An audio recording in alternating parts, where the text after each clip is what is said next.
Exactly. Okay, let's talk about mind control theories and techniques used by mass media. And you can enter that into a search engine, mind control theories and techniques.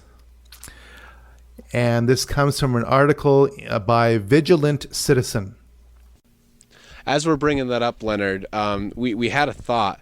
The day you release the Volume 2, we want to watch it that morning, and then we would like to interview that night, unless you've got something else set up. Kind of like your debut interview. It's a date. Awesome. Okay, and on that topic, I will be assuming control of distribution of DVDs and everything else. You will? Yeah, you can read into that as you please. It's I would love to partner with more people, but I just find that communication and doing things for yourself by yourself is always the best. So you're talking about Cutting Edge? Well, again, I don't want to cast aspersions on Cutting Edge, but Cutting Edge has told me that the Christian market is dissolving. Okay, so it's not, again, I'm not casting aspersions on Cutting Edge. I'm saying that I have to fulfill my promises to Cutting Edge. And as far as I'm concerned, I think I could be doing a better job distributing the DVD through the video that I put up myself. Yeah. Right? It's like, right now, my product, for the lack of a better term, is being held by a third party. Right. Okay, and that always controls or diminishes or detracts or directs you from your plans to somebody else's plans to some degree. It's not as though everything revolves around Leonard Ulrich's ideas. It's just that I would think that if I can incorporate an ad to my own video saying, oh, by the way, here's how you can get a copy of the DVD, that would be better than forcing me to lock up my own video, you know? Man, you know, Leonard, I started a record label back in 2005 because I was just sick of dealing with independent record labels. So I started releasing my own music and then started releasing other people's music and such. And man, I wish I could do something with your work. I really do. I wish I could help you somehow. Well, one of the things that has been delaying Volume 2 is, answering the questions that have to do with production and distribution of DVDs. And I think I have the answers. And I will be assuming control for Volume 2. I continue to work with Cutting Edge. I think they're a great organization. But it's not as though it's my way or the highway. It's just that I can't get them to, how do I say this, consider other options even when the current options aren't working. Okay.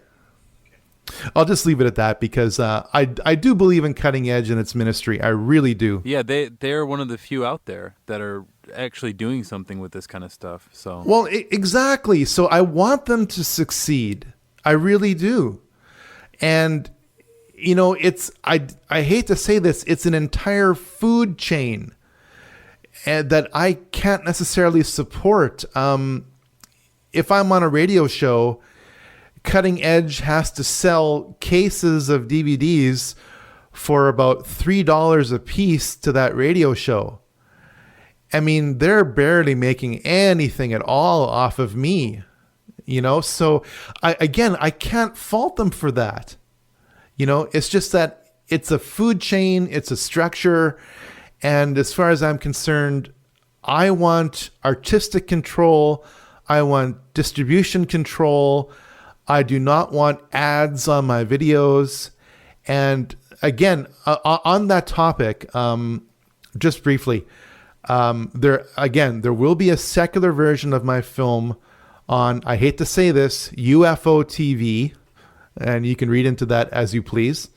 But again, that's only because I got to come up with $3,000 for music licensing. Have you signed an agreement for that, Leonard? No, I will not sign any agreement. Okay, when is that? Is it for sure it's going to come out a secular version, or if someone was to give you $3,000 like tomorrow, could you stop that? Oh,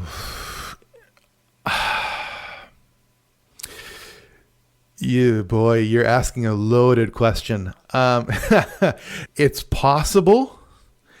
Would I want a secular version of my film out there to compensate me for the music fees that I have to pay? No. Am I doing this because I don't want to come up with another $3,000? I mean, this movie's cost me $8,000 so far, and after almost 3 years, you know what I've made off of it? $300. Man, and you know what? I bought that movie, so some of that was from me. Well, I appreciate that. Then you're one of about 300 copies that have been sold. You see, I had to learn everything. I had no idea how to edit video. I had no idea how to post video. You did good. Well, thanks, but it was a grind. I mean, then I had to spend 2 months researching copyright law when I was about to go commercial. It's like, who do I trust? Who's going to guide me through this without charging me $200 an hour? So I had to educate myself on just what is acceptable and what isn't acceptable in copyright law based on case law. I had to look up lawsuits and see what the boundaries are. And they're not set in stone, by the way. They're just general guidelines. So I think I'm going to slay the final dragon, and that is distribution. And that's not for me to get rich. Frankly, I don't care if I break even. I just want something back, because I'll tell you what, I would love to go to the birthplace of the Illuminati, and then to London, and then to Paris with my cameras, and then just, feed off of that. So I've got plans. And again, God bless Cutting Edge. I need to move on. That doesn't mean I'm divorcing myself from Cutting Edge. It means I just have to pursue additional avenues. That's all that it means. Okay, so mind control theories and techniques used by mass media. That's right. Okay, so throughout history, there have been champions of physics, champions of mathematics, and champions of how to manipulate people. So people like Walter Lippmann of the CFR, and he basically said that consent can be manufactured just like a product.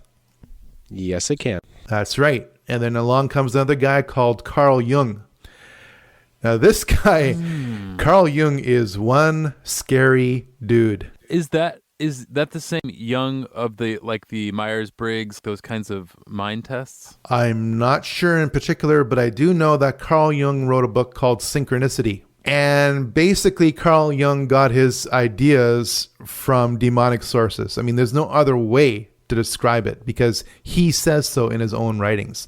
Now, he's not going to say it in those terms, but when he starts talking about ascended masters, I know what I'm reading, Yeah, you gave yourself away on that one, buddy. Oh, totally. And then finally, but not least, is Edward Bernays. Now, Edward Bernays, about 100 years ago, was the nephew to Sigmund Freud. And by the way, on the topic of Sigmund Freud, I have to say this. Sigmund Freud was how do I say this? Cocaine ingesting, murderous in his mind homosexual. How's that? Yeah, I think you pretty much wrapped up the sin nature there pretty well. Yep. So, I mean, if psychology is getting its ideas from people like that, I mean, how flawed is it? And when the Bible says, who can understand the mind of man? The mind of man is utterly depraved. I mean, that pretty well sums up everything. So don't tell me just pop this pill and you'll have your little sexual depravities taken care of. Let's talk about a transformation in the spirit. So that's all I'm going to say on Sigmund Freud. Anyways, Edward Bernays is the reason why you associate bacon and eggs with breakfast in the morning. He created that association because until Edward Bernays came along, pork producers had this problem.